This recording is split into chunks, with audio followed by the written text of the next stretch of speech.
So, Anastasia, thanks so much for joining us today. Just to start us off, could you tell us a little bit about yourself and about what you do? Hi, thank you for having me. My name is Anastasia. I am a lead product manager at Rovio. Rovio is the global mobile first company that creates, develops, and publishes mobile games. And we are best known for Angry Birds IP. You may have heard of them, but we know that everybody does, which started with the release of a premium game back in 2009. So today, right now, we are more than mobile games. We have animated series. We are actually releasing the third movie this Christmas. Check a trailer if you haven't. From my side, I'm leading in the design and development of features and live ops on the brand new game called Angry Birds Match. And we just soft launched. We are available to download and play and test and play in various countries like US, UK, Canada. We're very excited. This is a very important milestone for us. So we are calculating our KPIs and checking that everything is fine. But it's summer, so work in progress. Brilliant, lots going on. So you'll be joining us at Games Forum. You'll be talking on building live ops ecosystems. When people say to you, great live ops, what does that normally look like to you?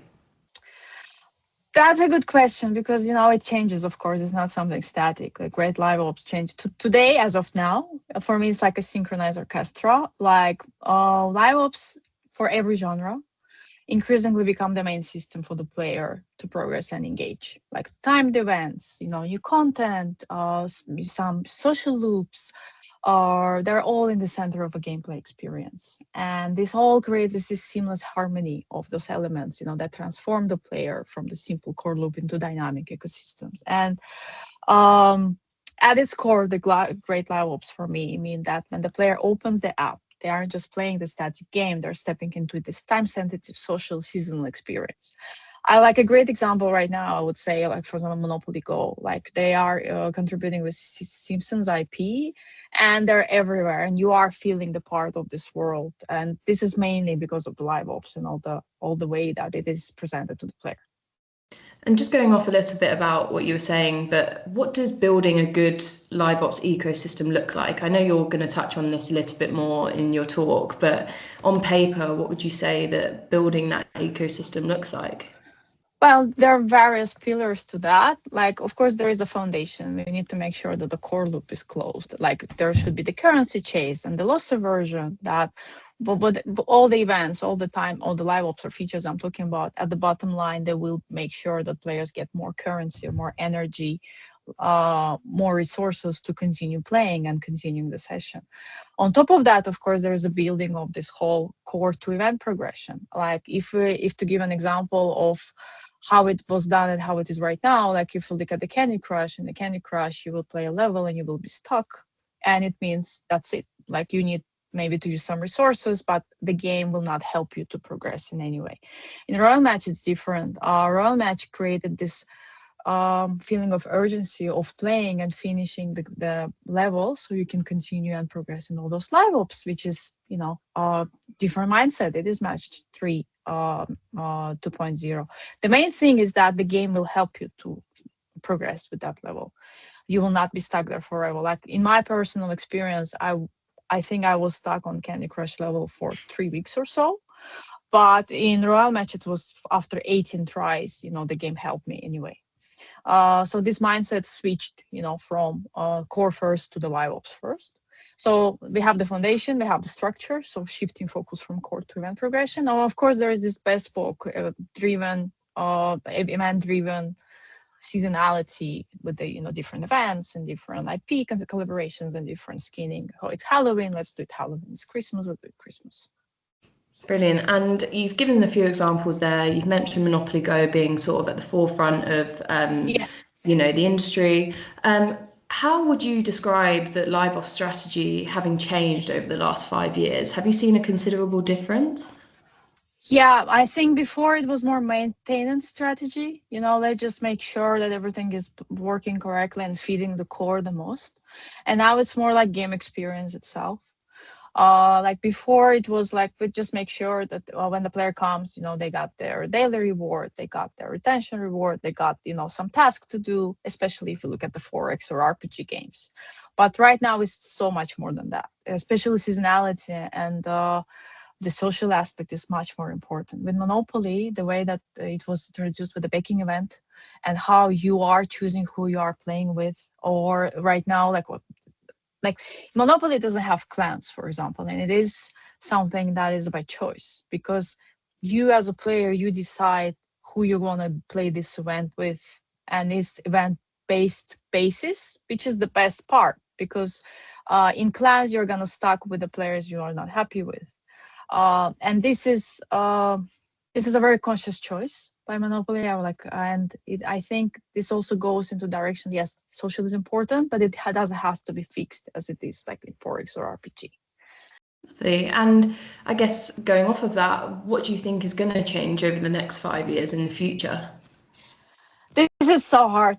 This is very hard question to answer. I do think like we have to acknowledge AI. It's the biggest elephant in the room. And with AI, of course, there will be some changes with the creation of art, or with the even assets, or even the games themselves. So while maybe the creation and publishing the games would be much easier, I do think still the huge advantage of IP, like for example, we have with Angry Birds, will still be a huge advantage, because there is so much more than just birds being angry, to the Angry Birds. There are all those feelings and nostalgia. So while having this advantage with the IP and with this years of experience that companies like Rovio have, the LiveOps themselves, I think there is a limit of how many LiveOps you can give to the player. I think they will be more social. They will be very much easier maybe to reproduce, because again, AI, but they will be at the core, at the heart of them. They will be all about, what is this game about? Is it Monopoly, or is it Angry Birds, or is, I don't know, Royal Match or something? So I'm interested as well to see where we will be in 5 years. But yeah, but my prediction is that it will be, production-wise, it will be easier, but the meaning of it, the creation of it will be harder. Agreed. And AI is one of those buzzwords, isn't it, that everyone's using, and you sort of roll your eyes sometimes, but it is something that's going to change the industry completely.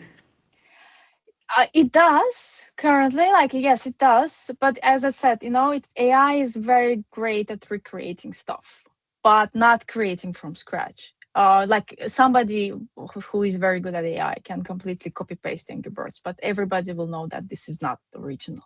And that is the main thing, is that while copy pasting is easy, creating something, like for me, gaming is art, and creating this feeling of art, AI is not capable of. It's very human.